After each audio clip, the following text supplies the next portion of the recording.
తిరుమల శ్రీ వెంకటేశ్వర స్వామి వారిని నిత్యం వేలాది మంది భక్తులు దర్శించుకుంటారు.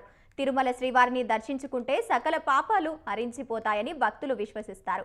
ఈ క్రమంలో ప్రపంచ నలుమూలల నుంచి భక్తులు తిరుమల చేరుకొని భక్తి శ్రద్ధలతో మొక్కులు చెల్లించుకుంటారు. ఈ తరుణంలో తిరుమల కొండపై భక్తుల రద్దీ కొన్నిసార్లు సాధారణంగా లేదా అధికంగా ఉంటుంది. వేసవి సెలవు ముగిసే క్రమంలో గత నెలల రోజులుగా తిరుమల కొండపై భక్తుల రద్దీ కొనసాగుతూ వచ్చింది.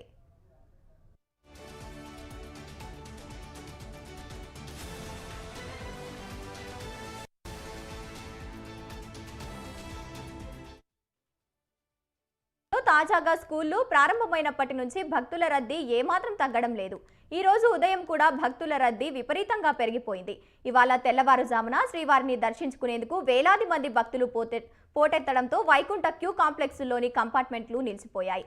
కృష్ణతేజ అతిథి గృహంలో బయట క్యూ లైన్ వరకు భక్తులు శ్రీవారి దర్శనం కోసం వేచి ఉన్నారు. దీంతో స్వామివారి సర్వదర్శనానికి 24 గంటల సమయం పడుతోంది. నిన్న శ్రీ వెంకటేశ్వర స్వామిని 87,254 మంది భక్తులు దర్శించుకున్నారు. 33,777 మంది భక్తులు తలనీలాలను సమర్పించారు. శ్రీవారి హుండీ ఆదాయం 4.28 కోట్లు వచ్చిందని టీటీడీ అధికారులు వెల్లడించారు.